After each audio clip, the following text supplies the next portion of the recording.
Հայաստանից եք թե Սփյուռքից։ Չէ, Հայաստանից եմ։ Այս իշխանությունը կարծես թե գնում է ցեղասպանության ժխտողականությանը, ինչ վերաբերմունք ունեք այս ամենի հետ։ Ես գիտեմ, որ մեր ազգը հաղթելու է։ Մենք մեր ուժը դեռ չենք գիտակցում, բայց անպայման հաղթելու ենք։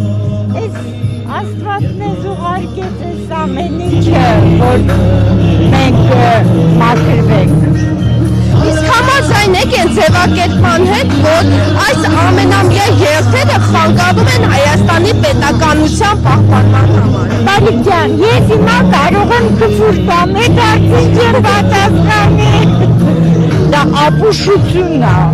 դա էշությունն է, դա մեզ պահպանում է։ Դե հիմա հիմարությունն է, ստի մեջ ենք ապրում,